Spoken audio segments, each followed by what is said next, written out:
unnoticed until it plowed into the swamp. It's a human error, born of focus and distraction, but it costs 101 lives. Eastern Airlines is devastated. The public mourns, and the survivors carry scars, both visible and invisible. But the story of Flight 401 doesn't end with the crash. Oh no. This is where things take a turn into the strange. The kind of strange that makes your skin prickle and your heart skip a beat. The hauntings begin. Fast forward to 1973, just months after the crash. Eastern Airlines is still reeling, but they're trying to move forward. To cut costs, they salvage parts from the wreckage of Flight 401 standard practice in the industry. Seats, galleys, cockpit instruments, even pieces of the electrical system are refurbished and installed on other planes, mostly L-1011s in Eastern's fleet. The airline doesn't think twice about it, it's just business. But the crews flying those planes, they start noticing things, weird things, things that defy explanation. It starts small, almost dismissible. On one L-1011, Flight 903, flight attendants report seeing a man in a pilot's uniform sitting in the first-class cabin. He's there one moment, staring straight ahead, then gone when they look again. Passengers complain about cold spots in certain seats, even when the cabin is warm and stuffy. One flight attendant, Maria, is prepping coffee in the galley when she catches a reflection in the oven door man's face, weathered and serious, with deep-set eyes. She swears it's Captain Bob Loft, whose photo she saw in a company memorial. She blinks, and the reflection vanishes. Maria tells her supervisor, a no-nonsense guy named Carl, who laughs it off. "You're working too hard, Maria," he says. "Get some rest." But Maria knows what she saw, and her hands shake for the rest of the flight. Things escalate from there. On a flight from New York to Miami, a co-pilot named Jeff is doing a pre-flight check in the cockpit. He hears a knock on the door sharp, deliberate. Thinking it's a crew member, he opens it, but the galley outside is empty. He shrugs, figuring it's the plane settling, and turns back. That's when he sees him, a man in an Eastern Airlines uniform sitting in the co-pilot's seat, staring at the instrument panel. Jeff freezes, his breath catching. The man turns, and Jeff swears it's Don Repo, the first officer from Flight 401. "Check the gear," Repo says, his voice calm but heavy, like he's carrying a weight. Before Jeff can speak, Repo vanishes, like he was never there. Jeff's heart is pounding, but he checks the landing gear system. Sure enough, there's a fault, a loose wire that could have caused a serious problem on takeoff. He fixes it, his hands trembling, and keeps the story to himself, too shaken to tell anyone. Word spreads like wildfire among Eastern's crews. Pilots, flight attendants, even ground staff start sharing stories, whispered in break rooms and hangars. A flight attendant named Lisa sees a figure in a pilot's uniform helping a passenger with her luggage in the overhead bin. She starts to thank him, thinking he's part of the crew, but he turns, gives her a sad smile, and fades away. A mechanic working late in a hangar hears a voice behind him say, "Don't let it happen again." He spins around, expecting a colleague, but the hangar is empty. The only sound, the hum of fluorescent lights. The creepiest reports come from passengers. A woman on a flight to Atlanta sees a man in a captain's uniform standing in the aisle, his hat pulled low. She asks if he's the pilot, and he nods, his eyes distant, before vanishing into thin air. When she describes him to the crew gray hair, weathered face, they exchange looks. It sounds exactly like Bob Loft. The haunting spread. By late 1973, the stories are piling up, and they're eerily consistent. Almost every sighting involves Loft or Repo, and they're always on L-1011s with parts salvaged from Flight 401. One pilot, Captain Dan, swears he saw Repo in the cockpit during a red-eye flight, adjusting the controls like he was still flying the plane. "He looked at me," Dan later told a friend, "like he was trying to warn me." The figure vanished when the plane touched down, but Dan checked the logs and found a glitch in the navigation system that could have caused a mid-air issue. He never flew that plane again. Flight attendants start avoiding certain seats rows, 12 and 15, where the cold spots are strongest. Passengers in those seats report feeling watched, their skin prickling for no reason. One man, a businessman named Richard, feels a hand on his shoulder during turbulence, steadying him. He turns to thank whoever it was, but no one's there.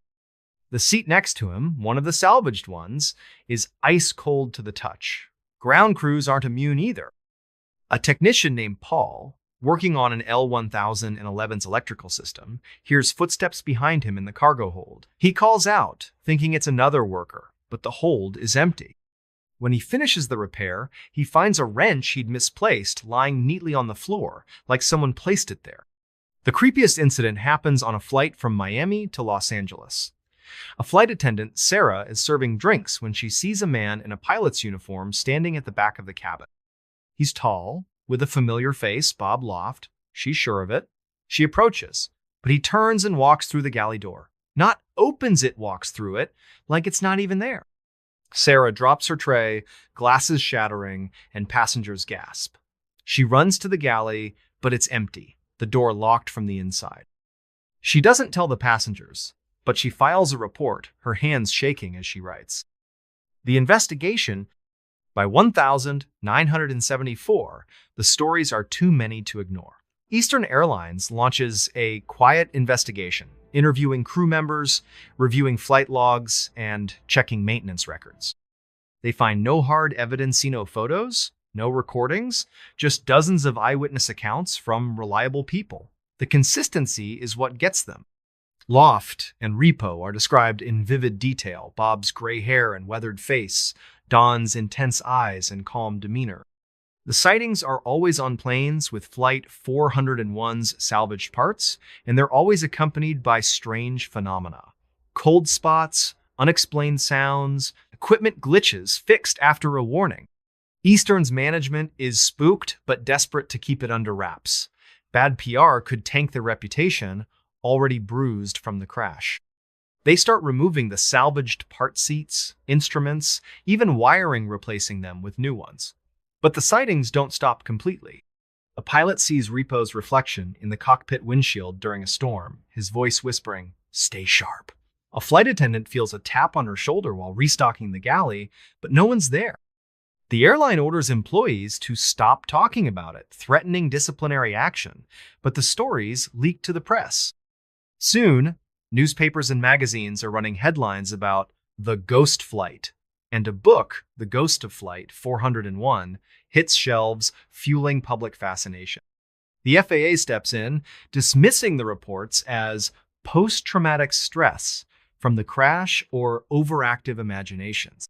They conduct their own review, checking the L-1011 fleet for mechanical issues that could explain the glitches. They find nothing unusual, but crews aren't convinced.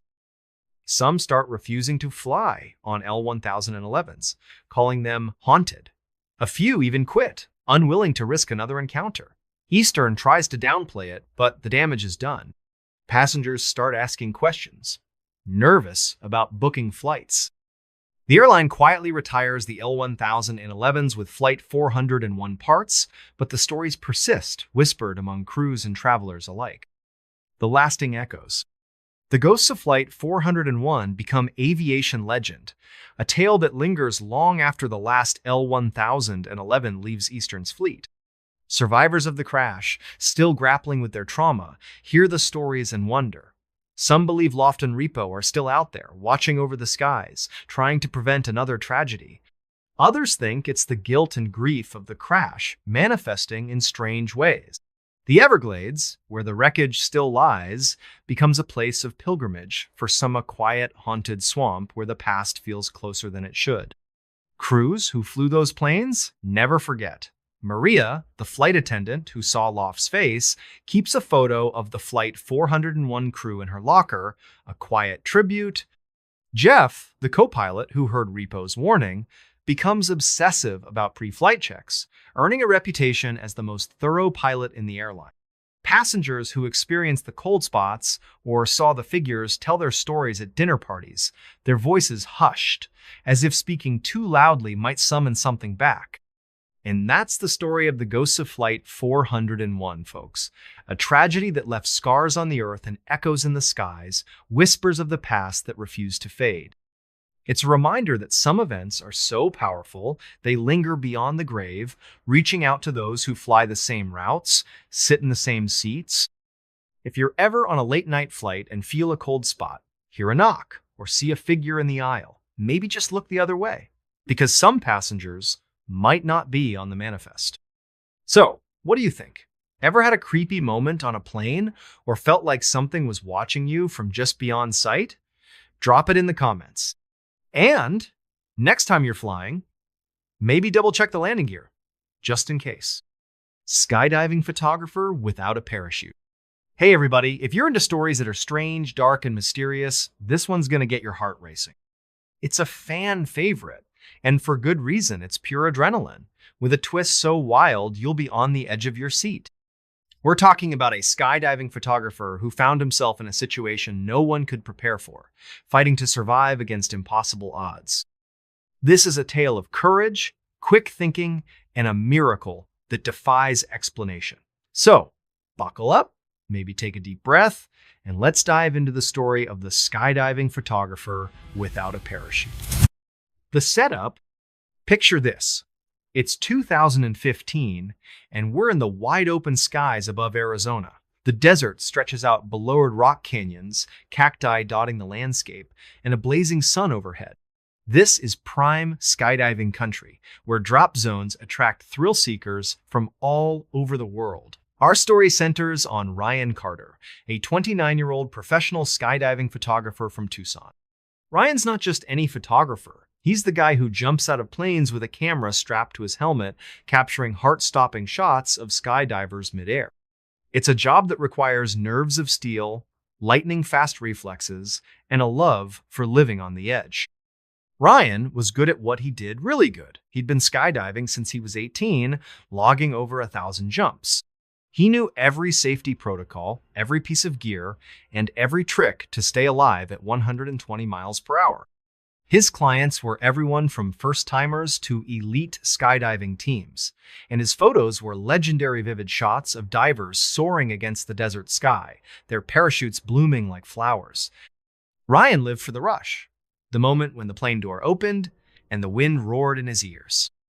On this particular day, a crisp October morning, Ryan was booked for a big job. A group of 12 skydivers, part of a stunt team, wanted him to photograph a complex formation jump. The plan was to leap from 14.0 feet, link up midair to form a star pattern, and hold it for as long as possible before deploying their parachutes. Ryan's job was to circle the group, snapping photos from every angle, then pull his own chute and land safely. It was a routine gig for him, nothing he hadn't done dozens of times before. The jump? The team loaded into a twin-engine Cessna at a small airfield outside Tucson. The plane was loud, the cabin cramped, but the mood was electric. The skydivers were pumped, joking and checking their altimeters, helmets, and parachutes.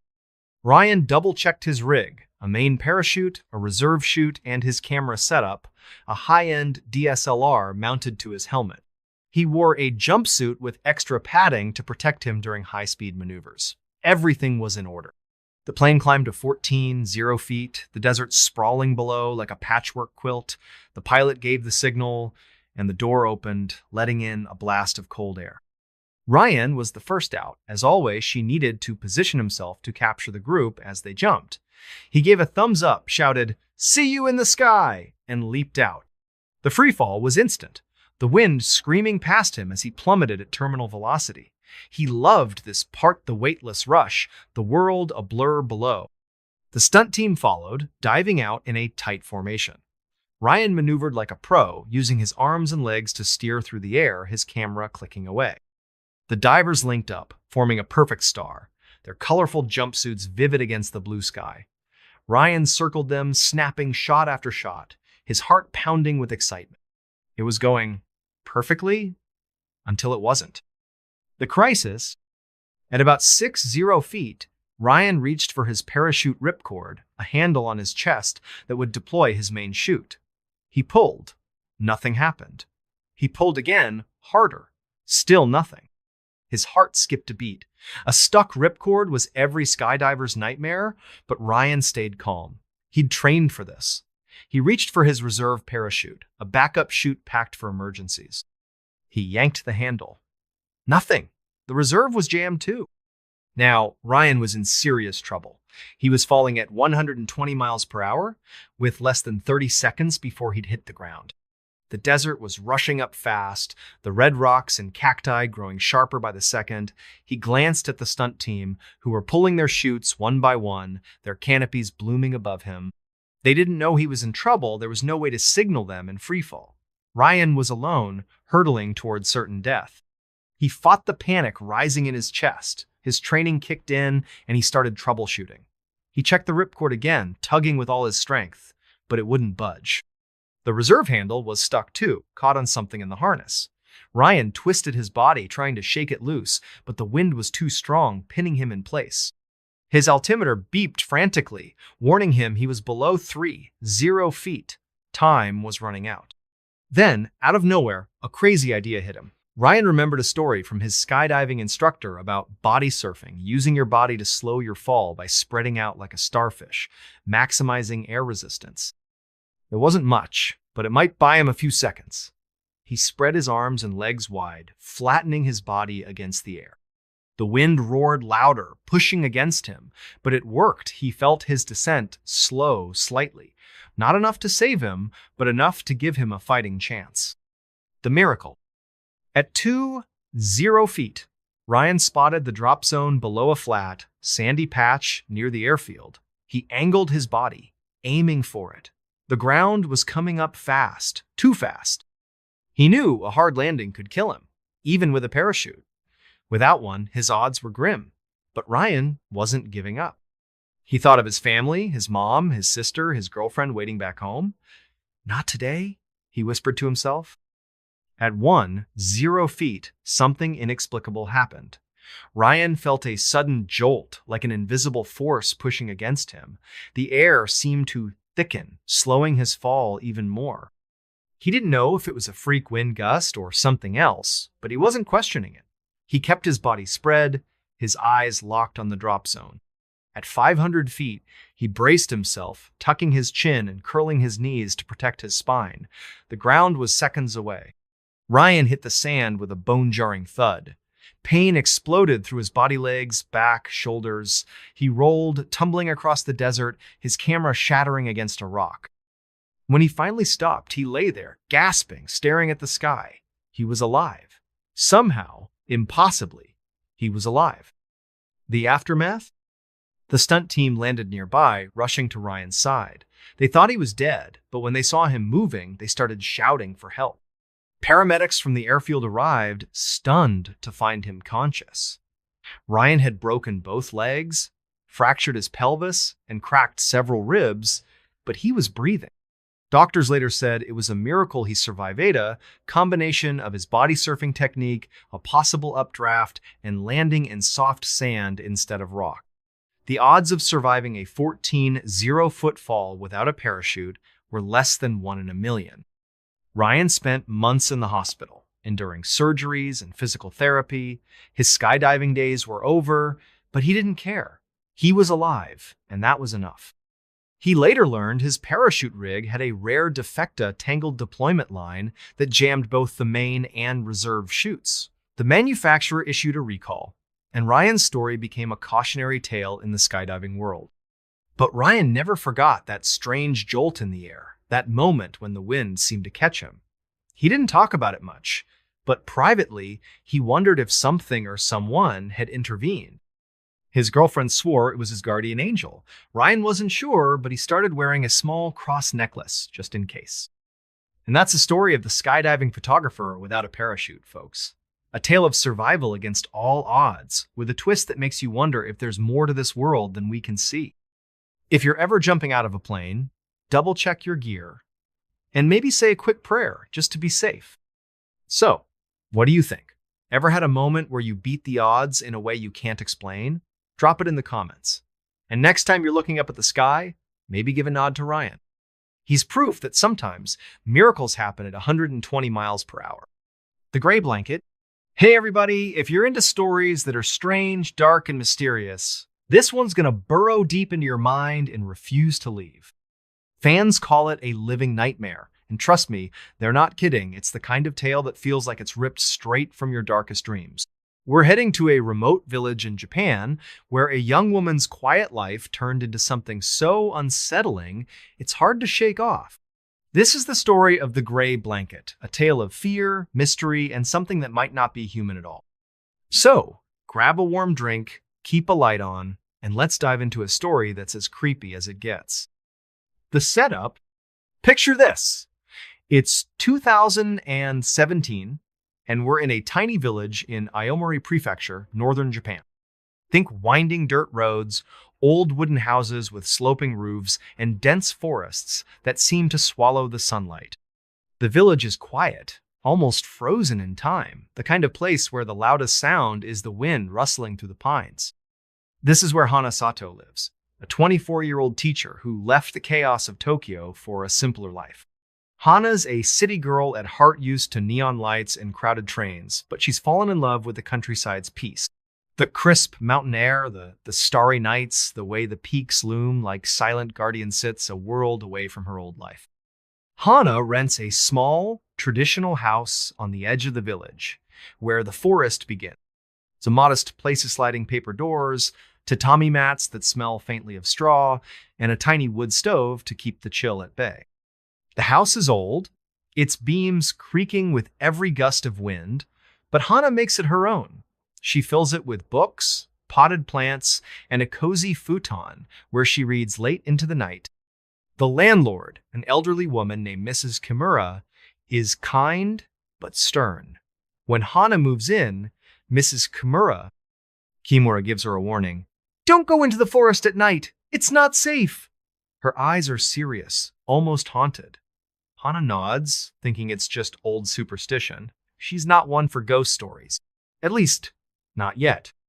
One chilly autumn evening, Hana's walking home from the village's elementary school, where she teaches English. The sun is setting, painting the sky in shades of orange and purple.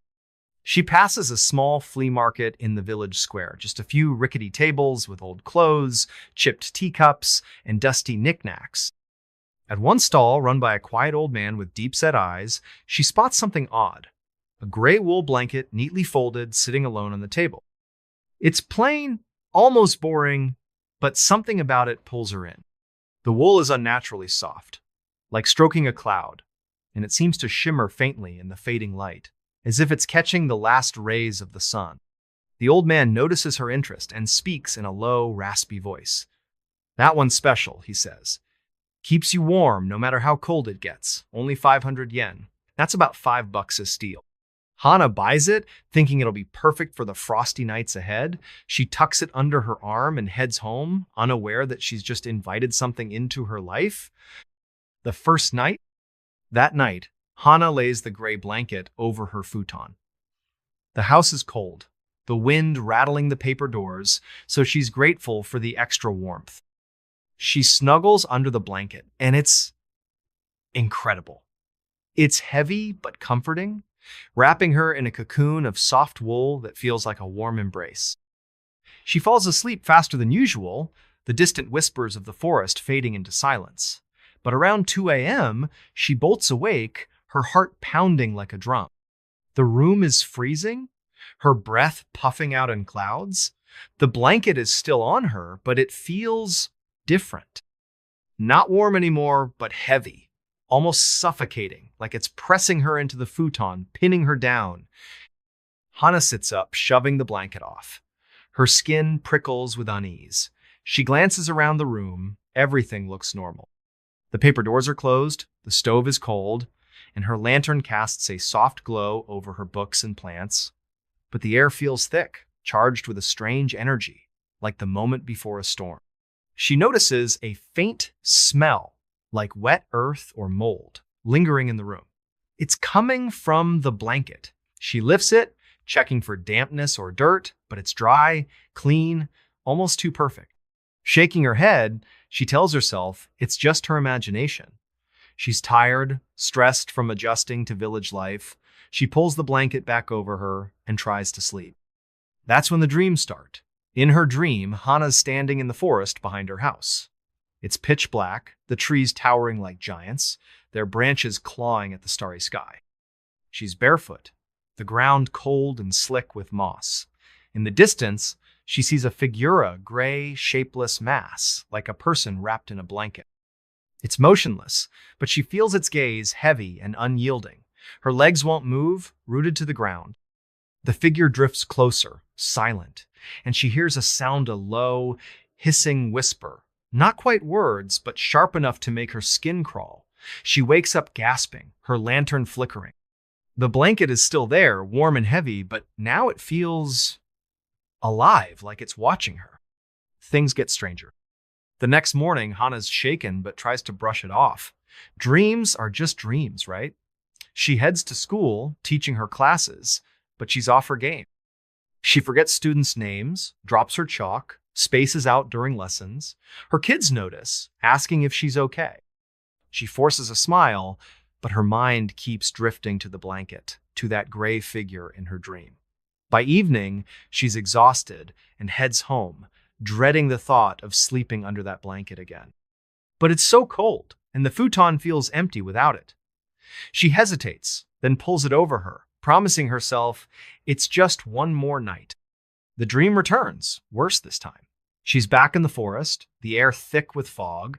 The gray figure is closer now, its edges blurry, like it's made of smoke.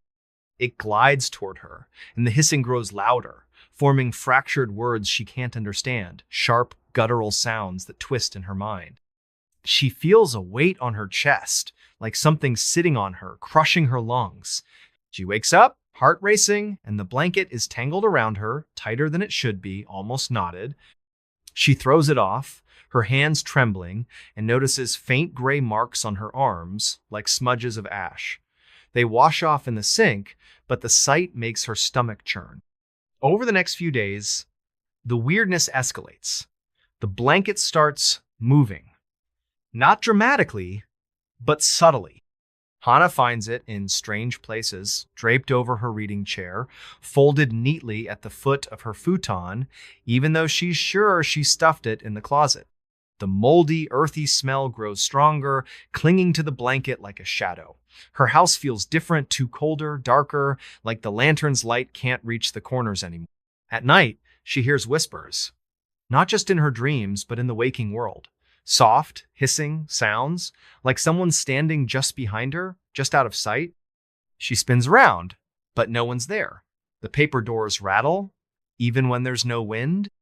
Hana's life starts to fall apart. She's barely sleeping, her eyes ringed with dark circles. At school, she's snapping at students, forgetting lessons, losing her patience. Her friend, Eiko, another teacher, pulls her aside one day. "Hana, you look like a ghost," she says. "What's going on?" Hana hesitates, then spills everything, the blanket, the dreams, the whispers, the moving shadows. Aiko's face goes pale. "Get rid of it," she says, her voice low. "My grandmother used to talk about objects like that, things that carry spirits. They latch onto you, feed on you." Hana tries to laugh, but it comes out weak. Deep down, she knows Aiko's right. Something's wrong with that blanket. Digging deeper. Desperate for answers, Hana goes back to the village square, looking for the old man from the flea market. But his stall is gone, like it was never there.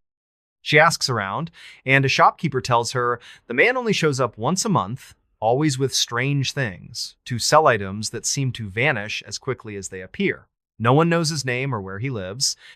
Some villagers whisper he's not from Aomori at all, that he's tied to the forest somehow. Hana's heart sinks. She's stuck with this thing, and it's not letting go. She visits Mrs. Kimura, her landlord, hoping for some clue. When Hana mentions the gray blanket, Mrs. Kimura's eyes widen, and she grips the edge of her table. "You didn't bring that into my house, did you?" she whispers, her voice trembling. She tells Hana a story from the village's past, one she heard as a child. Decades ago, a woman named Yuki lived in Hana's house. Yuki was a recluse, shunned by the village for practicing strange rituals in the forest offerings to spirits, chants under the moon. One winter, she was found dead, frozen in her house, wrapped in a gray blanket. Villagers said her spirit never left, that it clung to the blanket, seeking someone new to haunt. The blanket disappeared after her death, but every few years it finds someone, a traveler, a villager, someone who doesn't know better. Those who take it don't stay long. Hana's blood runs cold. She thinks back to the old man's words, keeps you warm, no matter how cold it gets. Was he warning her or luring her? She rushes home, her mind racing.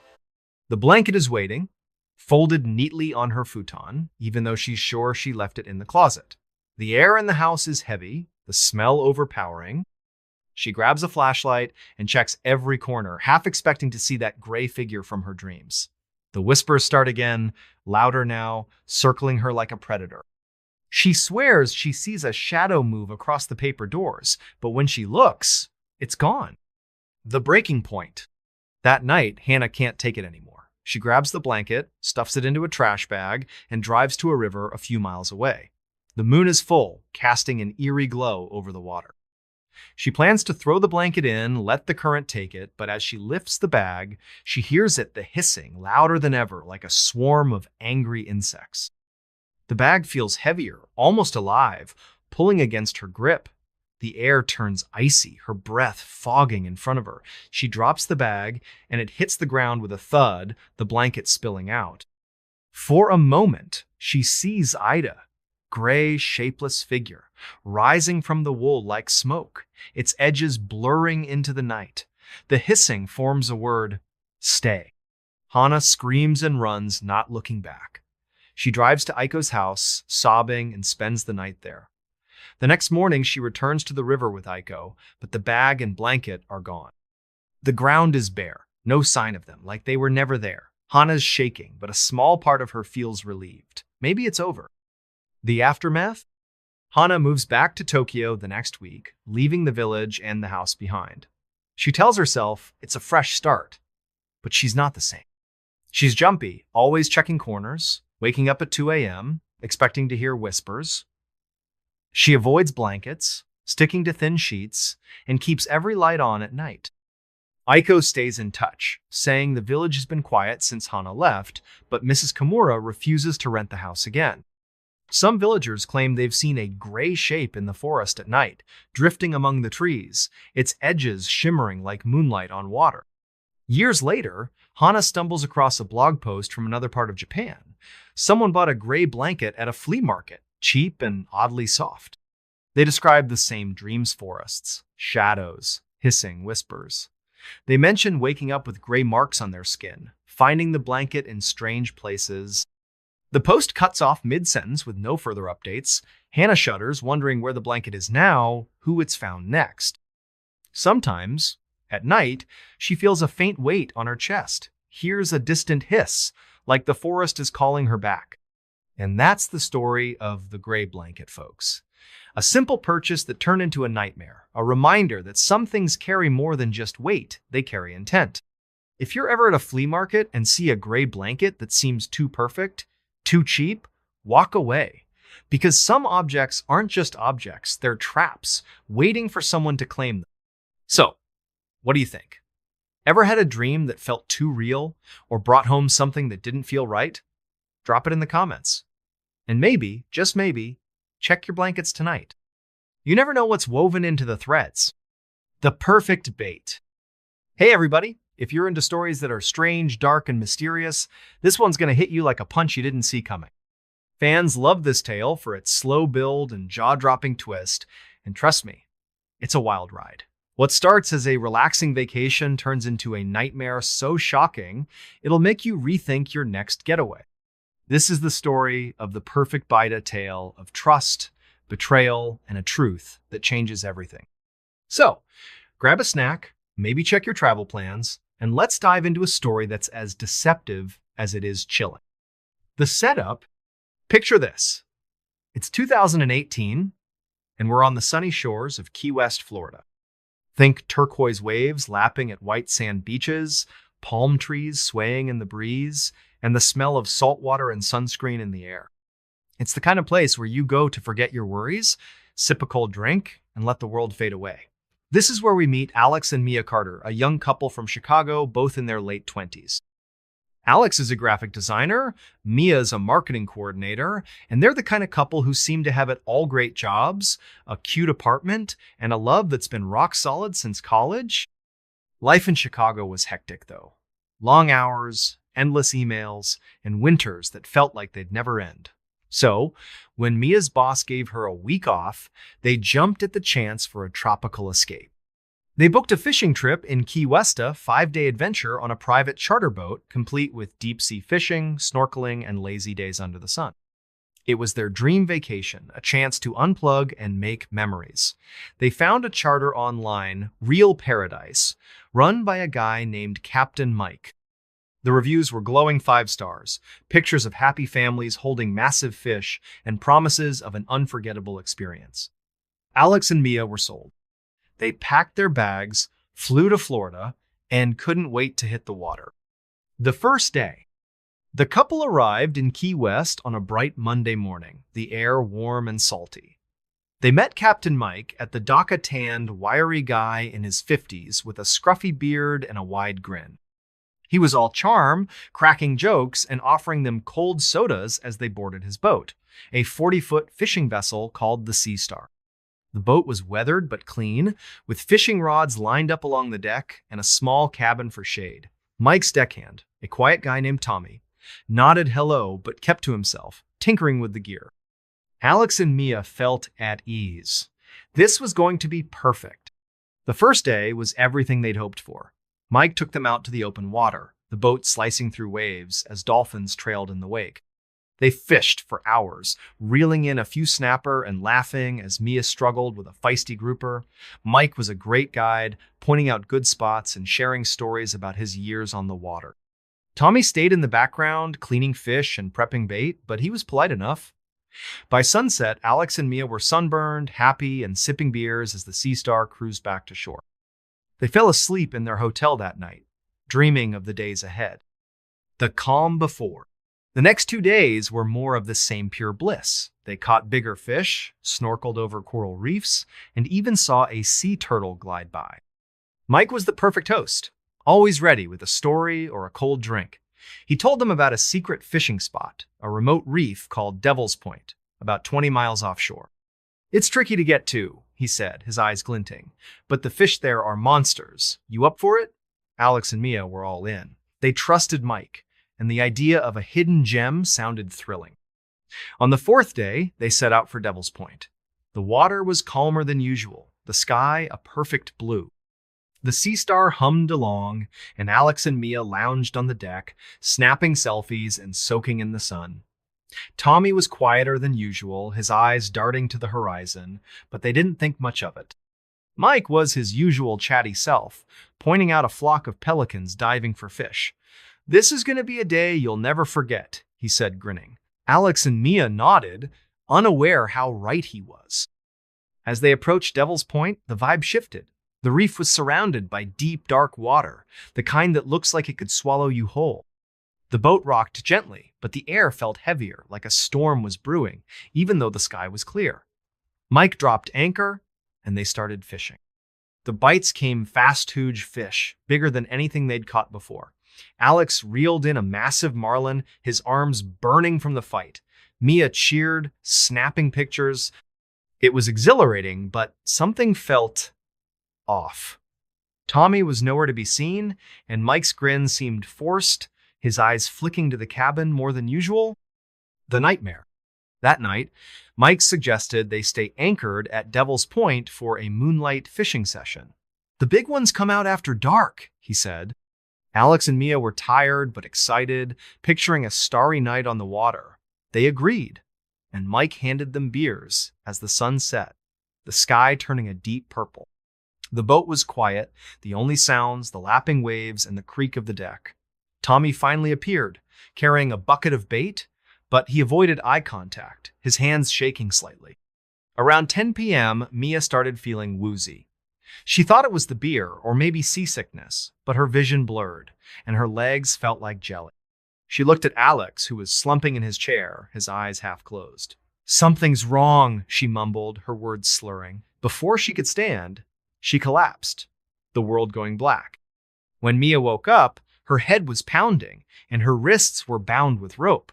She was in the boat's cabin, lying on the floor, the air thick with the smell of fish and diesel. Alex was next to her, unconscious, his hands tied too. Panic surged through her. She tried to scream, but her mouth was dry, her voice weak. The cabin door creaked open, and Mike stepped in, his grin gone. His face was cold, his eyes empty. Tommy stood behind him, looking nervous, but silent. "What's going on?" Mia croaked, her heart racing. Mike crouched down, his voice low. "You're the perfect bait," he said. "Rich, young, nobody around. You're worth more than any fish out here." Mia's stomach dropped. She realized they'd been drugged, lured out to this remote spot for something far worse than fishing. Mike explained, almost casually, that he and Tommy worked for a smuggling ring. They used the Sea Star to move drugs, but every so often, they'd pick up cargo people. Tourists who wouldn't be missed right away sold to traffickers for a hefty price. Alex and Mia, with no family in Key West and a week-long trip, were perfect targets. The fight, Mia's mind raced. She had to get them out of this. She pretended to be weaker than she was, slumping against the wall while listening for any chance to act. Alex stirred, groaning, and Mike kicked him hard in the ribs. "Stay down!" he growled. But that was Mike's mistake. The pain snapped Alex awake, adrenaline kicking in. He lunged at Mike, despite his tied hands, knocking him into the cabin wall. Mia seized the moment, scrambling to her feet and grabbing a fishing knife from a nearby table. She slashed at Tommy, who yelped and stumbled back, giving her time to cut Alex's ropes. The cabin was chaos shouts, crashing equipment, the boat rocking wildly. Mike recovered, pulling a gun from his belt, but Alex tackled him again, the two men grappling for control. Mia slashed her own ropes and lunged at Tommy, who was trying to radio for help. She knocked the radio from his hands, shattering it against the floor. Alex managed to wrench the gun from Mike, but in the struggle, it fired. The bullet grazing Mike's shoulder. He screamed, blood soaking his shirt, and fell back. Mia and Alex didn't wait. They bolted for the deck, the night air hitting them like a slap. The boat was still anchored, the dark water stretching endlessly around them. They heard Mike shouting, Tommy scrambling after them. Alex grabbed a flare gun from the deck and fired it into the sky, hoping anyone would see it. Mia found a life raft tethered to the side and started untying it, her hands shaking. "We have to go!" she yelled. Mike burst onto the deck, blood dripping, his face twisted with rage. He lunged at Alex, but Mia swung a fishing gaff, catching him in the leg. He collapsed, cursing, as Alex shoved the life raft into the water. They jumped in, paddling frantically, the Sea Star shrinking behind them. Tommy didn't follow. He was too busy trying to help Mike. The flare burned bright overhead, a red streak against the stars. The aftermath. Hours later, a Coast Guard helicopter spotted the flare and found Alex and Mia drifting in the life raft, exhausted but alive.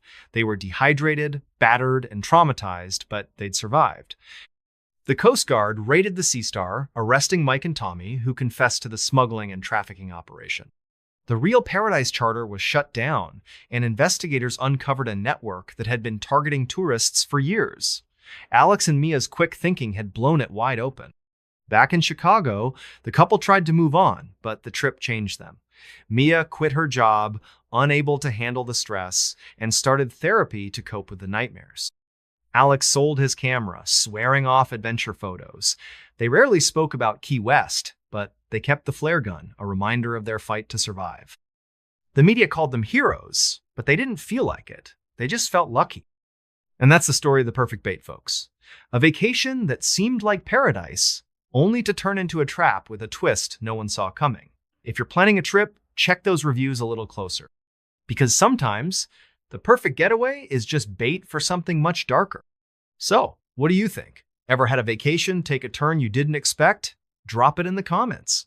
And next time you're on a boat, maybe keep an eye on the captain.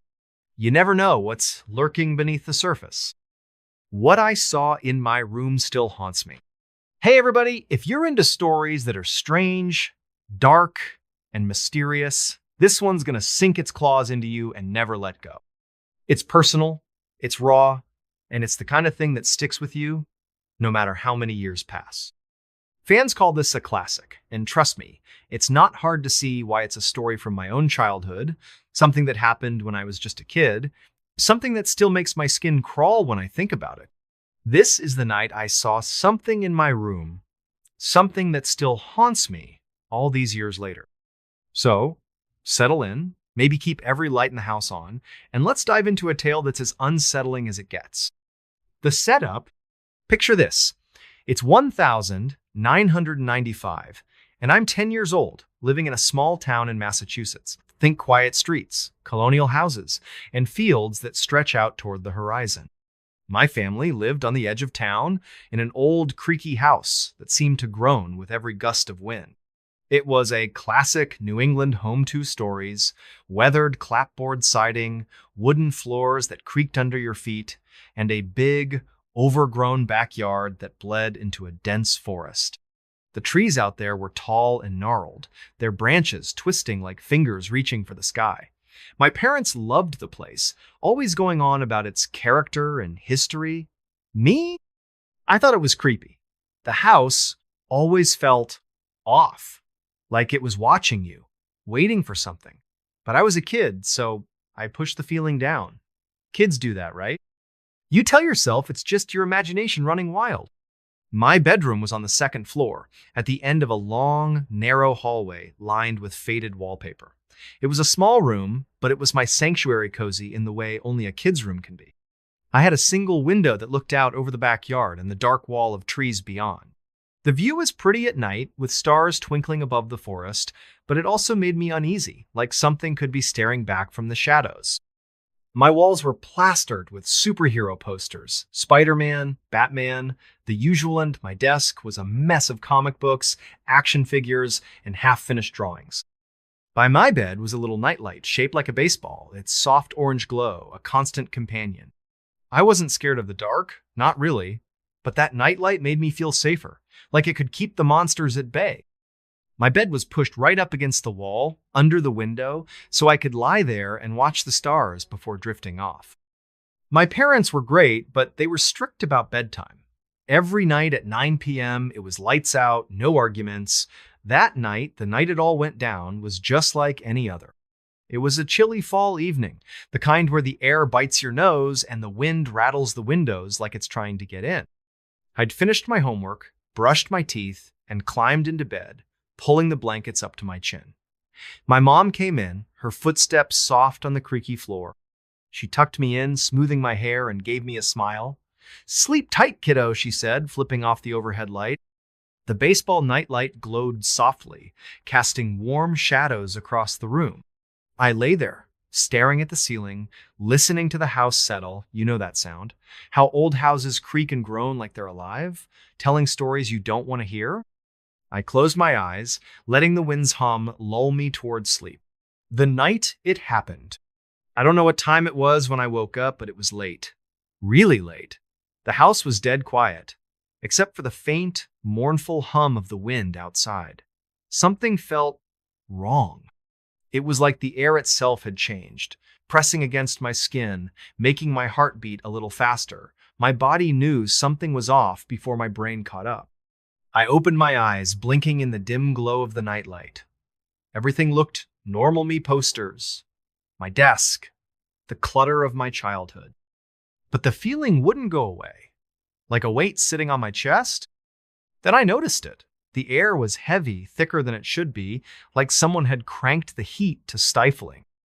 And there was a smell faint but unmistakable, like damp earth, old leaves, or something you'd find in a forgotten corner of a basement.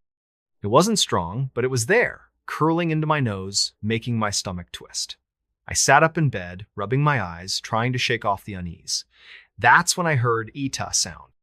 A faint, scratching noise, slow and deliberate, coming from the corner of the room near the closet. My closet was a tiny, narrow space with a sliding door that never worked right. It was always half open, just enough to let your imagination run wild about what might be hiding inside. I stared at it, my heart starting to pound, the sound growing louder in my ears. Scratch, scratch, scratch. like nails dragging across wood, slow and intentional, each scrape sending a shiver down my spine. I told myself it was probably a mouse old houses have mice, right? But deep down, I knew it wasn't. The sound was too purposeful, like something was trying to get my attention. I reached for my flashlight on the nightstand. Yep, I was that kid who kept a flashlight by the bed just in case and gripped it tightly. My hands were shaking as I aimed the beam at the closet, the light cutting through the orange glow of the nightlight. The half-open door loomed in the shadows, the gap a black void. I held my breath, expecting to see glowing eyes or a scurrying shape. But there was nothing, just a pile of clothes on the floor, my old sneakers, a baseball bat leaning against the wall. I let out a shaky breath, whispering to myself, "You're being stupid. It's nothing." But then I saw it. In the corner of my eye, something moved. Not in the closet, but by the window, right above my bed. My heart stopped. I didn't want to look, didn't want to turn my head, but my eyes flicked to the side, and there it was, a shadow. Not a normal shadow, like from a tree outside or my desk lamp. This was different. It was tall, humanoid, but blurry, like it wasn't fully there. Its edges smudged against the moonlight streaming through the window. It stood perfectly still, blocking the stars. A dark silhouette that seemed to suck the light out of the room. I wanted to scream, but my voice was gone, stuck in my throat like a stone. My whole body felt pinned to the bed, my muscles frozen, like the air itself was holding me down. The shadow didn't move, but I could feel it watching me. That's the only way I can describe it, like its gaze was boring into me, heavy and cold, even though I couldn't see a face. The air grew thicker, the damp earth smell stronger, now mixed with something sour, like decay. My nightlight flickered, just for a second, and in that flicker, the shadow shifted. It leaned closer, its blurry form stretching toward me, long arms dangling unnaturally low. I don't know where I found the courage, but I finally moved. My hand fumbled with the flashlight, and I flicked it on, aiming the beam right at the thing. For a split second, I saw it clearly not a shadow, but a figure, tall, impossibly thin, with limbs that seemed too long for its body. Its face wasn't a face, just a blank, pale oval, smooth as bone, with two dark, empty holes where eyes should be. No mouth, no nose, but I swear it was smiling, a cruel, knowing smile that made my blood run cold. The figure shimmered, like heat rising off pavement, then vanished, like it had been sucked into the air itself. I screamed, a raw, desperate sound that tore through the silence. The nightlight flickered again and went out completely, plunging the room into darkness except for my flashlight, which I waved around like a madman, searching for the thing. But it was gone. The air lightened, the smell faded, but my heart was still hammering, my hands trembling so hard I could barely hold the flashlight. My parents burst into the room, the overhead light snapping on. "What's wrong?" my mom yelled, her face pale, her eyes wide with panic. My dad was right behind her, looking ready to fight off an intruder, his fists clenched. I was shaking, babbling incoherently about the figure by the window, the scratching, the smell. They checked the room, pulling open the closet, shining their own flashlight under the bed, even stepping outside to inspect the yard. Nothing. No footprints. No broken locks, no sign anyone had been there. My dad sat on my bed, his voice gentle but firm. "It was just a nightmare, buddy," he said. "You're okay." But I knew it wasn't a dream. I'd been awake. I'd seen it. The days after, that night changed me. I refused to sleep in my room for weeks, maybe months. I'd drag my blanket to the living room and camp out on the couch, the TV on low to drown out the silence. My parents thought I was just spooked, a kid with an overactive imagination. They didn't push me to go back, but I could tell they were worried. My mom started checking on me more, asking if I was okay, if I wanted to talk. I didn't. How do you explain something like that? How do you describe a thing that doesn't make sense, that shouldn't exist? When I finally went back to my room, I was different. I kept the overhead light on all night, the baseball nightlight abandoned in a drawer. Every creak of the house, every rustle of leaves outside. made me jump. I'd lie awake, clutching my flashlight, staring at the window, waiting for that shadow to come back. It never did, not like that first night, but the fear stayed. I started noticing small things. The closet door would be open just a crack, even though I'd slammed it shut. The damp earth smell would linger in my room some mornings, faint but there.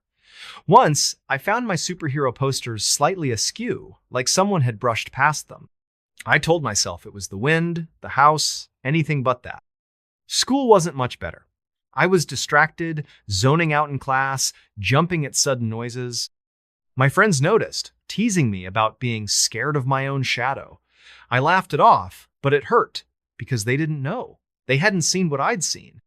My parents tried to help. My dad took me fishing, my mom baked my favorite cookies, but nothing could shake the feeling that something was still there, lurking just out of sight. The history uncovered. We moved out of that house a year later, and I was so relieved I could have cried. We settled in a new place, a modern apartment in a nearby town, all clean lines and bright lights. I felt safer there, but I never forgot that house. Years later, when I was in high school, I got curious. I started digging into the history of that old place, looking for answers. What I found made my stomach drop.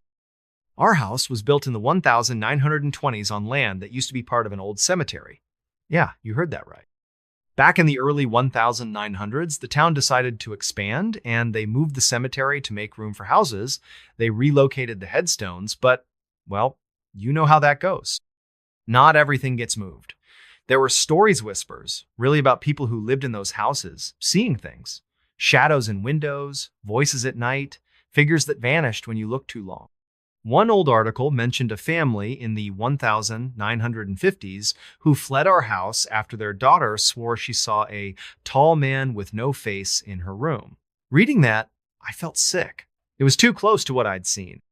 I tried talking to my parents about it, but they brushed it off. Old houses, old stories, my dad said. My mom was quieter, though. Like, she believed me a little, but didn't want to admit it. I never pushed it. Some things are better left alone. The lasting impact. To this day, I can't explain what I saw. Was it a ghost? A spirit tied to that old cemetery? Something else? Something older? All I know is it was real, and it was in my room. I'm grown now, with a place of my own, but that night still haunts me. Sometimes, when I'm lying in bed, I feel that heavy air again, that faint smell of damp earth. I'll wake up at 2 a.m., my heart racing, certain I heard a scratch, scratch, scratch from the corner of the room. I keep a flashlight by my bed, even now, and I never sleep with the lights off, not completely.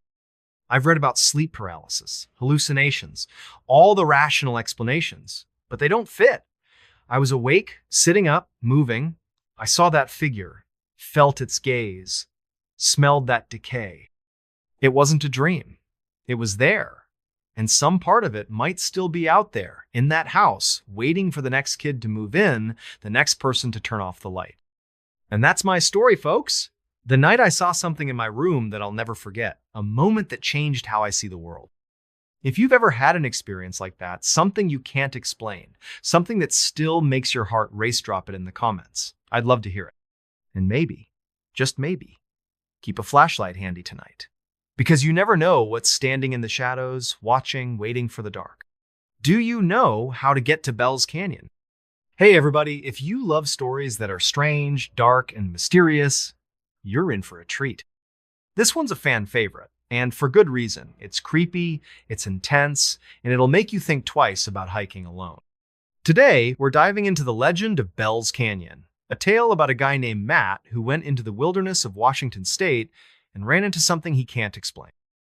So, grab a cozy blanket, maybe dim the lights, and let's get started.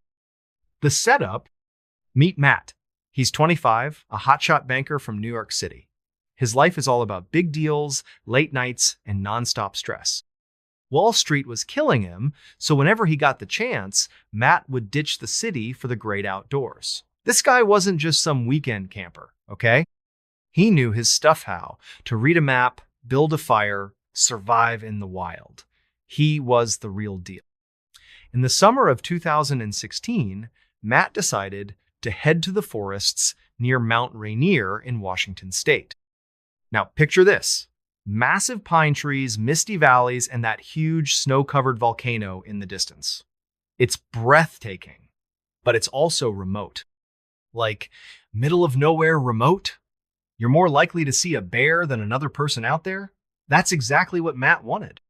He planned to hike deep into the backcountry, camp in random spots, and just unplug. No phone, no GPS, just him and the wilderness.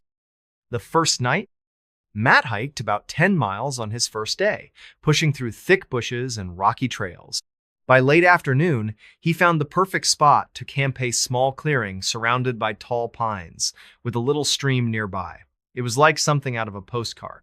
He set up his tent, started a small fire, and cooked some freeze-dried chili. As the sun set, the forest came alive, crickets chirping, owls hooting, the wind whispering through the trees. Matt felt at peace. He climbed into his sleeping bag, zipped up the tent, and fell asleep. Around 2 a.m., something woke him up. A sound, not loud, but weird. A soft rustling, like something moving through the bushes just outside his tent. Matt lay there, heart starting to race, telling himself it was probably just a deer. The woods are full of animals, right? Nothing to worry about. But the rustling didn't stop. It got closer. Matt grabbed his flashlight, unzipped the tent just a crack, and shone the beam into the darkness. The light cut through the night, bouncing off trees and shadows. Nothing. No eyes glowing, no movement, just silence. He zipped the tent back up and lay down, trying to calm his nerves. It's just the forest, he thought. You're fine. But then, clear as day, voice cut through the silence. Low, gravelly, and chilling. It said, "Do you know how to get to Bell's Canyon?" Matt froze. His heart was pounding so hard he could hear it. A voice? Out here? He was miles from any trail, deep in the wilderness. Nobody should be out there. Was he dreaming? He pinched himself, definitely awake. Then the voice came again, slower, almost mocking. "Do you know how to get to Bell's Canyon?" Matt's mind was racing. Was this a lost hiker? A prank? But Bell's Canyon? He'd never heard of it. And why would someone be wandering around in the pitch-black forest, asking for directions? His gut told him something was wrong. Really wrong. He decided to respond, just to see what would happen. No, he called out, his voice shaky. "I don't know where that is, sorry." Silence. No footsteps, no rustling, nothing. Matt sat there, clutching his flashlight, waiting. Minutes passed 5, 10, maybe more. The forest was quiet again, but it wasn't the same. It felt heavy, like something was watching him. Matt didn't sleep a wink that night. He just sat there, eyes wide open, until the sun came up. The second day, when morning finally came, Matt was exhausted but relieved. He crawled out of his tent, expecting to find footprints or some sign of his late-night visitor. But there was nothing. No tracks, no broken branches, no evidence anyone had been there. He started to wonder if he'd imagined it. Maybe the stress of his job was messing with his head. He decided to push on. He packed up his gear, hiked another 15 miles deeper into the forest, and found a new spot to camp. This new clearing was even more remote, tucked against a rocky outcrop with a clear view of the surrounding trees. Matt figured he'd feel safer here. He could see anyone coming. He set up his tent, built a fire, and tried to relax. But as the sun went down, that uneasy feeling came back. The forest didn't feel right anymore. It was too quiet, too still. Matt sat by the fire, staring into the flames, trying to shake off the weirdness. Then he heard it again, that same rustling sound coming from the trees behind him. His stomach dropped. He grabbed his flashlight and spun around, shining it into the darkness. Nothing. Just shadows and branches swaying in the wind. He told himself he was being paranoid. But deep down, he knew something was off. And then there it was, the voice. "Do you know how to get to Bell's Canyon?" Matt's blood ran cold. This wasn't a coincidence. Whoever or whatever this was, it had followed him. 15 miles through dense forest, in a random direction, and it found him. His mind raced. Was this a serial killer? A prank gone too far? Something not human? He gripped his flashlight tighter and shouted, "Who's there? Show yourself." No answer, just more rustling. Closer now. Matt grabbed a burning stick from the fire, holding it like a weapon. "I said, show yourself!" he yelled. The rustling stopped. For a moment, he thought he'd scared them off. But then the voice came again, low and deliberate, just beyond the firelight. "Aim that light away." Matt's heart nearly stopped. Why didn't they want to be seen? What were they hiding? His hands were shaking, but he lowered the flashlight, not wanting to make things worse. "Okay," he said, his voice barely steady. "I don't know where Bell's Canyon is. Just leave me alone." The voice didn't respond. But the rustling started again, circling his camp. Left, then right, then behind him. Matt's eyes darted around, trying to track the sound, but the darkness was too thick. For the next 20 minutes, the voice kept talking random, creepy questions like, "Got any food?" Or, "Ever been to Utah?" It was bizarre, like whoever it was didn't even care about the answers. Matt sat there, frozen, waiting for it to stop. Eventually, the voice faded and the forest went quiet again. But Matt knew he wasn't alone. The escape. The next morning, Matt made a decision. He wasn't sticking around to find out what this thing wanted. He packed up his camp at first light and started hiking back toward civilization. Every rustle, every snap of a twig made him jump. He kept looking over his shoulder, expecting to see someone or something following him. But there was nothing, just trees and shadows. After hours of hiking, Matt finally reached a ranger station. He told the ranger everything, the voice, the questions, the circling. The ranger listened, his face unreadable. When Matt finished, the ranger leaned forward and said, "You're lucky you got out. People go missing out there all the time. And Bell's Canyon? There's no such place on any map I know." Matt felt a chill run down his spine. If Bell's Canyon didn't exist, what was that voice asking about? Who or what had been following him? He drove back to New York the next day, vowing never to go back to those woods. To this day, he doesn't know what was out there, but he's certain of one thing. Whatever it wasn't human. And that, folks, is the story of Bell's Canyon. A place that doesn't exist, but somehow, something out there knows its name. So, next time you're hiking in the middle of nowhere and you hear a strange voice in the dark, maybe think twice before answering, because you never know what might be looking for you. The Valley of the Headless Men. Hey everybody, if you're into stories that are strange, dark, and mysterious, you're in for a wild ride. This one's a fan favorite, and for good reason. It's based on true events, and it's the kind of tale that makes you question what's lurking in the wild. Fans call this the ultimate creepy wilderness story, and trust me, it's got that bone-chilling vibe that'll keep you up at night. We're heading to a remote corner of Canada, a place called Nahanni National Park, better known as the Valley of the Headless Men. So, grab a warm drink, maybe lock your doors, and let's dive into a story that's as cold and unforgiving as the rivers of the North. The setup, picture this. The Northwest Territories of Canada, a place so remote it makes Alaska look like a bustling suburb. Nahanni National Park is a jaw-dropping wilderness towering mountains, deep canyons carved by rivers, and forests so dense you can barely see the sky. It's beautiful, but it's not a friendly kind of beautiful. This place is hard to reach, even now. You've got to fly in on a tiny plane or paddle for days down a raging river just to get there. Cell phones? Forget it. GPS? Spotty at best. If you get lost in Nahanni, you're on your own. The park has a nickname that sends shivers down your spine, the Valley of the Headless Men. Why? Well, it goes back to the early 1900s. Back then, gold prospectors flocked to the area, chasing rumors of a big strike, but some of them never came back. The most famous case was in 1908, when two brothers, Willie and Frank McLeod, went into the valley looking for gold. They were experienced prospectors, tough guys who knew how to survive in the wild. But months later, their bodies were found by a riverbank without their heads. No one could explain it. No animal tracks, no signs of a fight, just their headless corpses. And they weren't the only ones. Over the decades, more people vanished in Nahanni hunters, trappers, even tourists. Some were found, also headless. Others, gone without a trace. Locals started whispering about a curse. Some said it was a bear or a mountain lion. Others blamed outlaws hiding in the wilderness.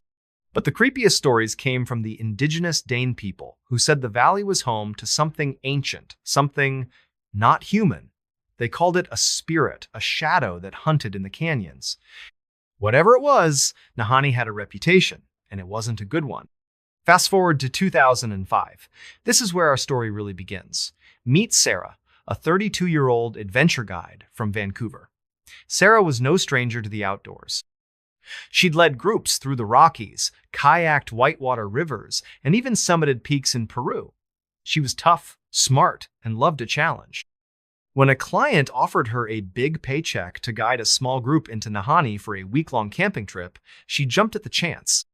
Sure, she'd heard the stories about the Valley of the Headless Men, but she wasn't superstitious. To her, it was just a wild, beautiful place that needed exploring. Her group was small. 3 guys, Mark, a thrill-seeking tech bro from Seattle, Tom, a quiet photographer with a love for remote landscapes, and Greg, a grizzled ex-military guy who wanted to test himself against the wilderness. They were all experienced campers, so Sarah felt confident. The plan was simple. Fly into the park, hike to a remote spot near the Nahanni River, set up camp, and spend a few days exploring. Easy, right? Well, not quite. The journey in. The group flew into a tiny airstrip near the park, then started their hike. The trail was rough rocky paths, thick underbrush, and steep climbs. The air was crisp, the kind that stings your lungs, and the scenery was unreal waterfalls crashing down cliffs, rivers glinting like silver in the sunlight. But as they went deeper, Sarah noticed something. The forest was quiet. Too quiet. No birds chirping, no squirrels scurrying, just silence. It gave her the creeps, but she didn't say anything. No need to spook the group. After 2 days of hiking, they reached their campsite, a small clearing by the Nahanni River. The river was fast and loud, its icy water churning over rocks. The group set up their tents, built a fire, and settled in. That first night, everything was fine. They cooked dinner, swapped stories, and laughed under the stars. Sarah started to relax. Maybe the stories about the valley were just that stories. But then, around midnight, Sarah woke up to a sound.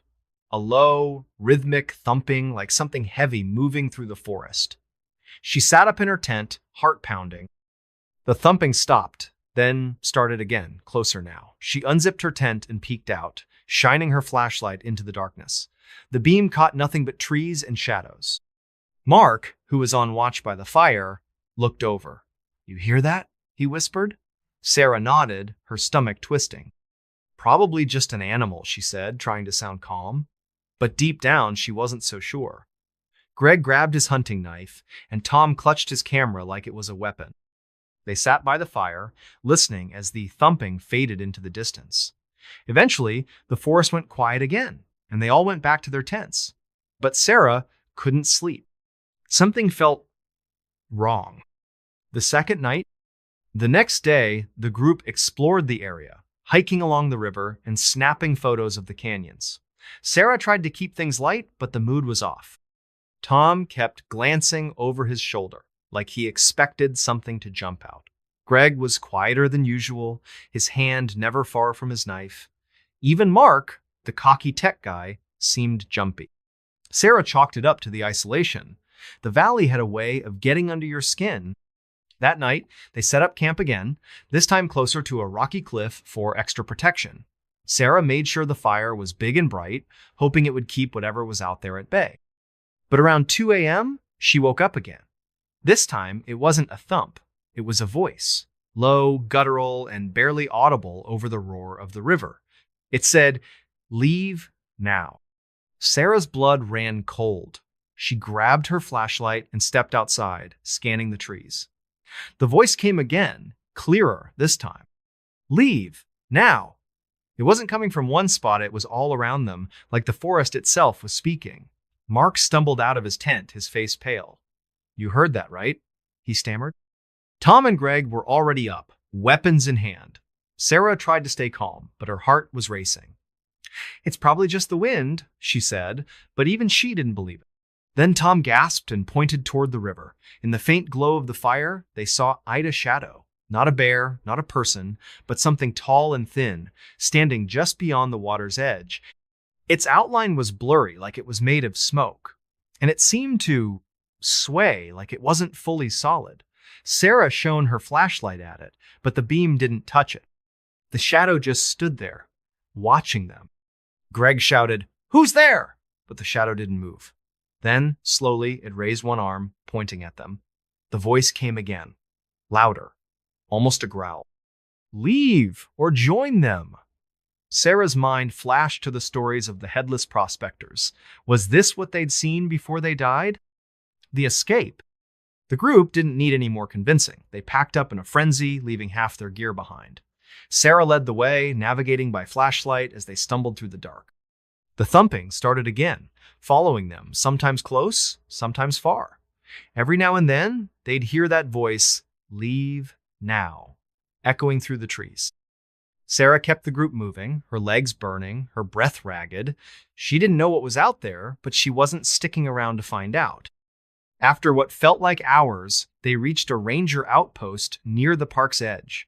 They banged on the door until a sleepy ranger let them in. Sarah spilled the whole story, the thumping, the voice, the shadow. The ranger listened, his face grim. When she finished, he leaned back and said, "You're lucky. People go into that valley and don't come out. And those who do, they're never the same." He told them about the history, the McLeod brothers, the headless bodies, the disappearances. He didn't know what was out there, but he'd heard similar stories from other hikers. Some said it was a spirit, others a serial killer who'd never been caught. The Den people, he added, believed the valley was cursed, guarded by something that didn't want visitors. Sarah and her group flew back to Vancouver the next day. They never talked about it again, but Sarah couldn't shake the feeling that something had followed her out of the valley. Sometimes, at night, she'd hear a faint thump outside her window or catch a glimpse of a shadow in the corner of her eye. She stopped guiding trips after that. The wilderness didn't feel safe anymore. And that's the story of the Valley of the Headless Men, folks.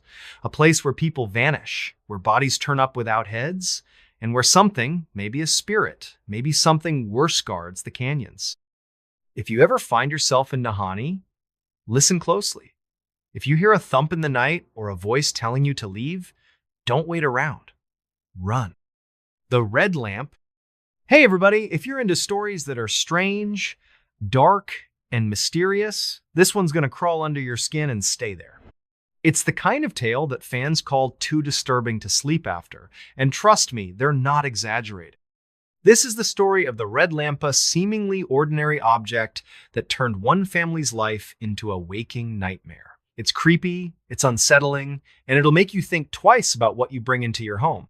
So, grab a blanket, maybe double check your light switches, and let's dive into a story that's as dark as it gets. The setup. This story takes us back to 2012 in a quiet suburb of Portland, Oregon. Picture a cozy, tree-lined neighborhood split-level houses, kids riding bikes, the kind of place where everybody knows everybody. That's where the Thompson family lived. David, a 40-year-old accountant, his wife Lisa, a part-time nurse, and their 8-year-old daughter Emily.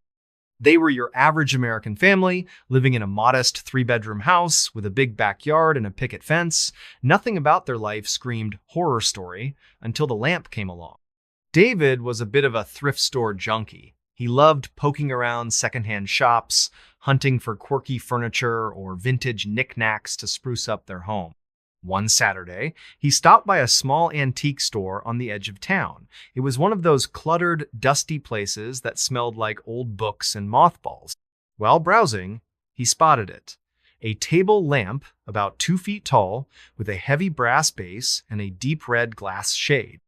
The shade was cracked in one spot, but the lamp had a certain charming old-world, almost gothic vibe. The price tag said $15. A steal for something so unique. David didn't think twice. He bought it, loaded it into his car, and brought it home. Lisa wasn't thrilled at first.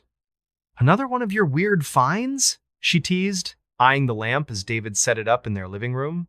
But Emily loved it. She said the red shade made the room look magical, like something out of a fairy tale.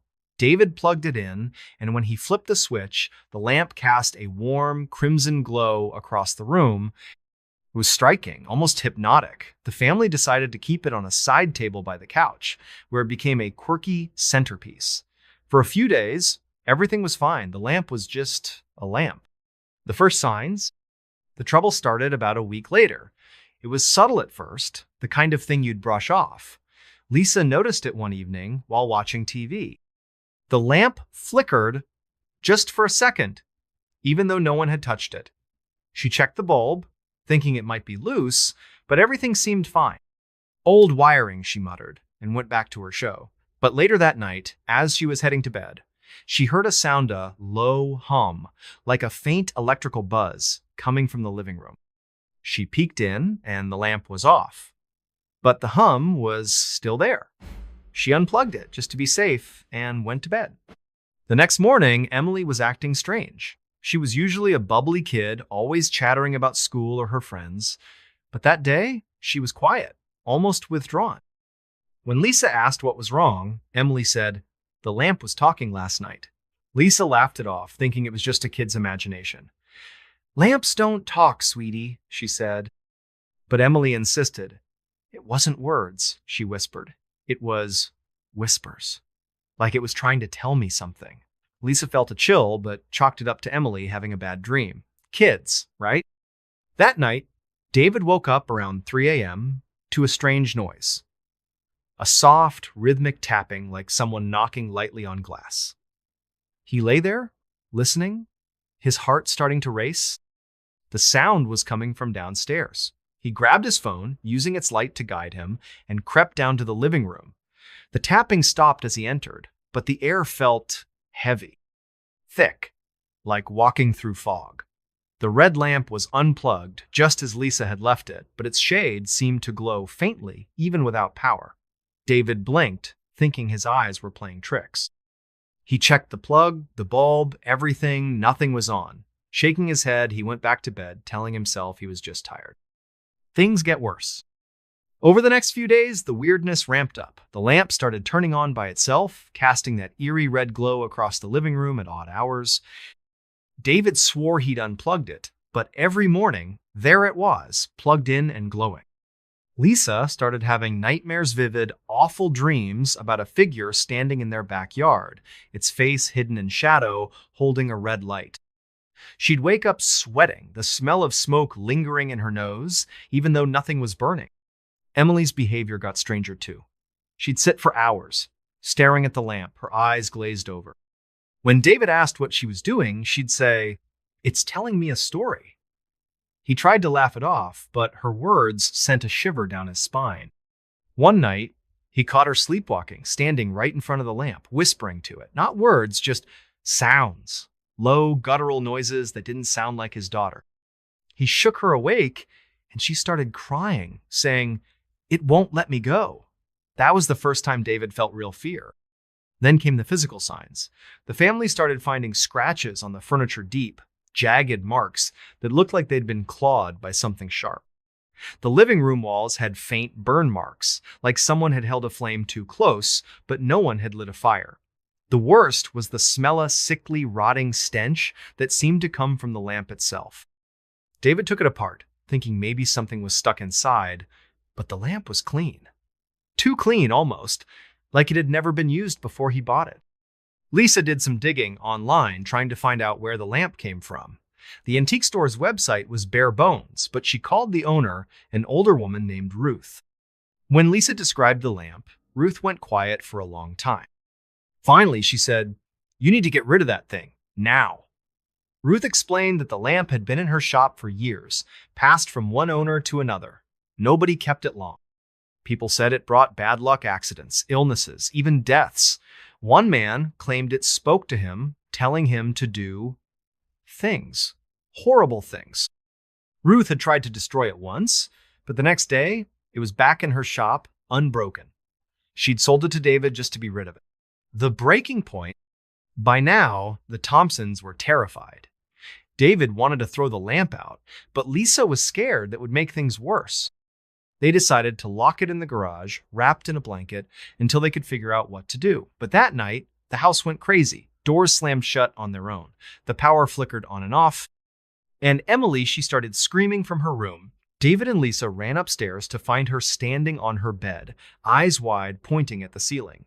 "It's here!" she screamed. "It's in the walls!" David looked up, and his heart stopped. The ceiling was moving. Not shaking, but rippling like water. And in the center, a faint red glow pulsed, like the lamp was shining through from the garage below. The air was thick with that rotting smell, and the temperature dropped so fast their breath fogged. Lisa grabbed Emily and ran downstairs, while David stood frozen, watching as the glow grew brighter. Then he heard Ida's voice, low and raspy, coming from everywhere and nowhere. It said, "You can't hide it." David bolted after his family. They huddled in the kitchen, Emily sobbing, Lisa praying under her breath. The voice kept talking, muttering words they couldn't understand, mixed with laughter that sounded wrong, not human. David made a snap decision. He ran to the garage, grabbed the lamp, and threw it into the backyard. It hit the ground with a crash, the red shade shattering. The voice stopped. The air felt normal again. For a moment, they thought it was over. But the next morning, the lamp was back. Not in the backyard, but on the living room table, fully intact. No cracks, no damage. And it was on, casting that red glow across the room. Emily refused to go near it. Lisa was shaking, saying they had to leave the house. David didn't argue. They packed a bag, grabbed Emily, and drove to a hotel. That night, Lisa called a local priest who agreed to come bless the house. But when they returned the next day, the lamp was gone. Not broken, not thrown out, just gone. The aftermath. The Thompsons never went back to that house. They sold it at a loss and moved to a new city, hoping to leave the nightmare behind. But the experience changed them. Emily stopped talking about the lamp, but she'd wake up screaming some nights, saying she saw a red light in her dreams. Lisa became obsessed with researching cursed objects, trying to understand what they'd encountered. David? He swore off thrift stores for good. Years later, Lisa found a forum online where people shared stories about the red lamp. Different towns, different decades, but the details were the same: a brass base, a cracked red shade, and a presence that wouldn't let go. Some said it was possessed by a spirit, others by something darker, something that fed on fear. One post claimed the lamp always found its way back to that antique store in Portland, waiting for its next owner. And that's the story of the red lamp, folks. A simple purchase that turned a family's life upside down. If you ever come across a lamp like that brass base, red shade, maybe a little too cheap, do yourself a favor. Walk away. Because some things aren't just objects, they're invitations. Invitations to something you don't want to meet. So, what do you think? Ever brought home something that felt off? Drop it in the comments. And maybe, just maybe, check your lamps tonight. You never know what's glowing in the dark. The Nutty Putty Cave. Hey everybody, if you're into stories that are strange, dark, and mysterious, this one's gonna hit you hard. It's based on a true story, and it's not just creepy, it's heartbreaking. Fans say this one's a gut punch. And trust me, they're not wrong. It's the kind of tale that makes you rethink what it means to push your limits. Today, we're diving into the story of Nutty Putty Cave, a place where one man's adventure turned into a nightmare that no one could have seen coming. So, settle in, maybe grab some tissues, and let's get into a story that's as real as it gets. The setup: this takes us back to 2009 in the deserts of Utah, about an hour south of Salt Lake City. Picture a wide, dusty, landscaped rock formations, scrubby bushes, and not much else for miles. Tucked away in this desolate area is Nutty Putty Cave, a limestone cavern that's a magnet for cavers. It's not a tourist spot with guided tours or fancy lights. This is a raw, wild cave full of tight passages and twisting tunnels. For experienced cavers, it's a playground. For the unprepared, it's a death trap. Enter John Jones, a 26-year-old medical student from St. George, Utah. John was the kind of guy everybody loved, charming, adventurous, and always up for a challenge. He was married to his high school sweetheart, Emily, and they had a 1-year-old daughter, Lizzie. John was studying to become a pediatric cardiologist, but when he wasn't hitting the books, he was out exploring.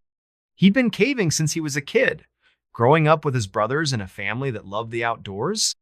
Nutty Putty wasn't new to him. He'd explored it before and knew its reputation for tight squeezes and tricky passages. But to John, that was part of the thrill. In November 2009, John decided to take a break from his studies and organize a caving trip with his brother, Dan, and a group of friends. The plan was to spend a day in Nutty Putty, exploring some of its deeper sections. John was excited. This was his chance to share his passion with his buddies and maybe push himself a little further than last time. Emily was a bit nervous about the trip, but John reassured her. "I've done this 100 times," he said, kissing her goodbye. "I'll be back for dinner." Into the cave. The group arrived at Nutty Putty on a chilly November morning. The cave's entrance is a small, unassuming hole in the ground, barely wide enough for a person to slip through. Inside, it's a maze of tunnels, some as wide as a hallway, others so tight you have to crawl on your belly inch by inch. The air is damp, the walls slick with moisture, and the temperature hovers around 60 degrees no matter the season. John, Dan, and their friends geared up helmets. Headlamps, knee-pad sand started their descent. For the first few hours, everything went smoothly. The group navigated familiar sections of the cave, laughing and joking as they went. John, always the leader, suggested they try a tougher passage called the Birth Canal, a narrow-shaped tunnel known for its claustrophobic squeeze. It wasn't for beginners, but John was confident. He'd done tight passages before, and he wanted to show his friends what Nutty Putty was really about. John went first, sliding into the birth canal head first. The tunnel was barely wider than his shoulders, the walls pressing against his chest as he inched forward. He exhaled to make himself smaller, a trick cavers use to fit through tight spots.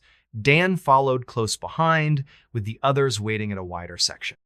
The group's headlamps cast flickering shadows on the walls, and their voices echoed in the cramped space. "You good, John?" Dan called out. "Yeah, I'm good," John shouted back, his voice muffled.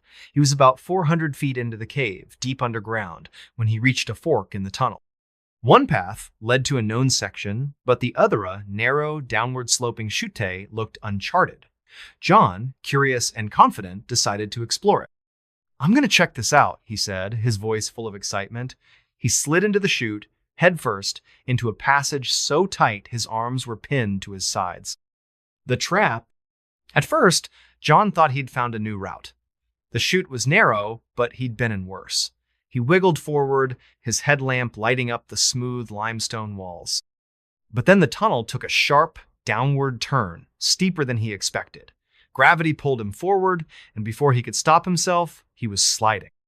The passage got tighter, squeezing his chest, his hips, his legs. He tried to push back, but his arms were stuck. He was wedged in, upside down, in a space no wider than a coffin. John's breathing quickened. "Dan!" he shouted. "I'm stuck!" His voice was strained, echoing in the tiny space. Dan, still in the birth canal, froze. "Hang on, man," he called, scrambling toward the chute. The others heard the panic in John's voice and rushed to help, but the tunnel was too narrow for more than one person at a time. Dan reached the edge of the chute and shone his headlamp down. John was about 10 feet below, his face red from being upside down, his body jammed into the rock. "Stay calm, John," Dan said, trying to keep his own voice steady. "We'll get you out." But inside, Dan was freaking out. The chute was too tight for him to climb down, and John's position, head first, upside down, was dangerous. Blood was rushing to John's head, making it hard for him to breathe. The group radioed for help, but Nutty Putty was remote, and rescue teams were hours away. They had to act fast. John tried to stay calm, cracking jokes to keep his spirits up. "Guess I found the VIP section," he said, his voice weak. But the pressure on his chest was intense, and every breath was a struggle. The cave walls were cold and unyielding, gripping him like a vice. He couldn't move his arms to push himself out, and the angle made it impossible to back up. The group took turns talking to him, trying to keep him awake, while they waited for rescue. The rescue attempt. By late afternoon, a volunteer rescue team arrived at experienced cavers and paramedics who knew Nutty Putty's dangers.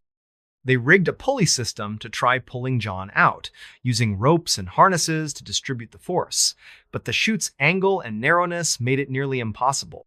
Every time they pulled, John winced in pain. The ropes were cutting into his skin, and the rock was scraping his body raw.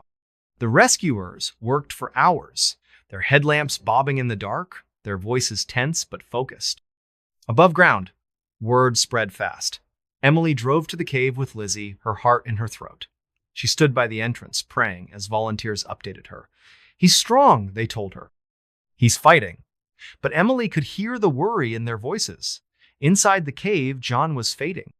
The upside-down position was taking its toll. His heart was struggling to pump blood, and his lungs couldn't expand fully. He started slipping in and out of consciousness, his words slurring.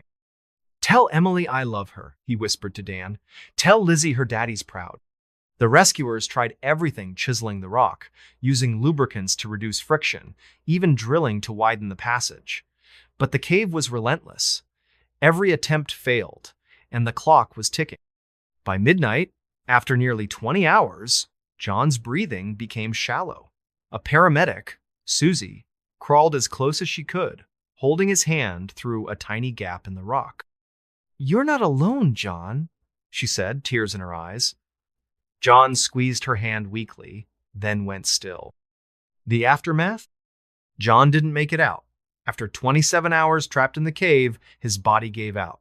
The rescue team was devastated. They'd done everything possible, but Nutty Putty had won. Emily was inconsolable, clutching Lizzie as the news sank in. The cave was sealed shortly after, declared too dangerous for future exploration. John's body remains there, a permanent part of the limestone tomb that claimed him. The story of Nutty Putty Cave spread across the world, a tragic reminder of nature's power and the risks of adventure. Emily later shared John's love for caving with her daughter, teaching her to respect the wild but never fear it. The caving community mourned John, a man who lived for exploration and died chasing his passion. And that's the story of Nutty Putty Cave, folks. A place where one wrong turn can change everything. It's a tale of courage, love, and loss, a reminder that the earth holds secrets we may never fully understand. If you're ever tempted to push your limits in a place like that, think of John. And maybe, just maybe, stay above ground. So, what do you think? Ever been in a situation where you felt trapped, literally or figuratively? Drop it in the comments. And next time you're near a cave, listen closely. The earth has a way of telling its own stories. This man terrified the FBI. Hey everybody, if you're into stories that are strange, dark, and mysterious, you're in for a wild one. This tale is a fan favorite, and for good reason. It's packed with twists, tension, and a villain so cunning he made the FBI sweat. We're talking about a guy who didn't just break the law, he toyed with the people chasing him like a cat playing with a mouse. Today, we're diving into the story of a man who terrified the FBI, a mastermind who always seemed one step ahead. So, grab a coffee, maybe lock the windows, and let's get into a story that'll keep you guessing until the very end. The setup: this story takes us back to the late 1990s in the heart of Chicago, Illinois. Picture a bustling city, skyscrapers gleaming, Lake Michigan sparkling, and streets alive with people. But beneath the surface, Chicago had a dark side. Crime was rampant in certain neighborhoods, and the FBI's Chicago field office was working overtime to keep up. They dealt with mob bosses, drug rings, you name it. But in 1998, they met their match, a man they called the Ghost. His real name was Victor Kane, a 34-year-old nobody, or so it seemed. Victor wasn't your typical criminal. He didn't have a rap sheet a mile long or a flashy persona. He was average-looking, medium height, brown hair, the kind of guy you'd pass in a grocery store and never notice. He grew up in a quiet Chicago suburb, worked odd jobs as a mechanic, and kept to himself. But Victor had a secret. He was a genius. Not the good at math kind of genius, but the kind who could plan a crime so perfectly it was like a work of art. The FBI first heard of Victor in early 1998 when a string of high-profile bank heists hit Chicago. These weren't smash-and-grab jobs. They were surgical vaults emptied, security systems disabled, no trace left behind, millions of dollars vanished, and the only clue was a single playing card left at each scene, the ace of spades. The media ate it up, calling the thief the ace. The FBI, though, wasn't amused. They knew they were dealing with someone dangerous, someone who didn't just want money, he wanted to prove he was smarter than them. The first move. The FBI put together a task force led by Agent Laura Bennett, a 15-year veteran known for cracking tough cases. Laura was sharp, relentless, and didn't scare easily. But Victor? He got under her skin. The first big break came in March 1998, when a security camera caught a blurry image of a man near a bank the night before a heist. It wasn't much just a grainy figure in a dark coat, but it was enough to start building a profile. The FBI combed through records, interviewed informants, and finally got a name: Victor Kane. Laura's team raided Victor's apartment, expecting to find evidence cache, tools, maybe even a stash of those Ace of Spades cards. But the place was clean. Too clean. No fingerprints, no personal items, just a bare mattress and a single light bulb. It was like nobody lived there. Laura felt a chill. This wasn't just a thief. This was someone who knew they were coming. Then, the phone rang. Not Laura's cell, but the landline in Victor's empty apartment. She hesitated, then picked it up. A calm, almost cheerful voice said, "You're looking in the wrong place, Agent Bennett." The line went dead. Laura's blood ran cold. How did he know her name? How did he know she was there? The team swept the apartment for bugs nothing. It was like Victor was a ghost, watching them from the shadows. The game begins. From that moment, Victor turned the chase into a game. He'd leave taunting notes at crime scenes, always addressed to Laura. "Better luck next time," one read, written on the back of an ace of spades. He hacked into the FBI's secure email system, sending messages that vanished minutes after being opened. One email contained a photo of Laura's car, parked outside her house, taken the night before. The message read, "Nice wheels, be careful out there." Laura started sleeping with her gun under her pillow. Victor's crimes got bolder. He didn't just rob banks anymore. He hit armored trucks, jewelry stores, even a private art gallery, stealing a painting worth $5 million. Each job was flawless, no witnesses, no evidence, just that damn ace of spades. The FBI was stumped. They brought in profilers, tech experts, even a psychic at one point. Nothing worked. Victor was always one step ahead, like he could read their minds. Laura started noticing patterns. Victor's heists followed a rhythm every 3 weeks, always on a Tuesday. He targeted places with outdated security but high-value loot. She set up a sting operation, staking out a bank she was sure he'd hit next. Her team waited in unmarked vans, SWAT on standby. At 2 a.m., the bank's alarm went silent, just as Laura predicted. They moved in, expecting to catch Victor red-handed. But the vault was empty, and on the security console was a note, "You're getting warmer, Laura." She was furious, but also intrigued. Victor wasn't just a criminal, he was a puzzle. She dove deeper, digging into his past. She found out Victor's father had been a cop, killed in a botched raid when Victor was 10. His mother spiraled into addiction, leaving Victor to fend for himself. By 15, he was hacking school computers, rigging systems to change his grades. By 20, he disappeared from public records. Laura realized Victor wasn't just smart, was driven by something darker, maybe revenge, maybe a need to prove he was untouchable. The breaking point. In 1999, things escalated. Victor pulled off his biggest heist yet, a Federal Reserve transport carrying $20 million in cash.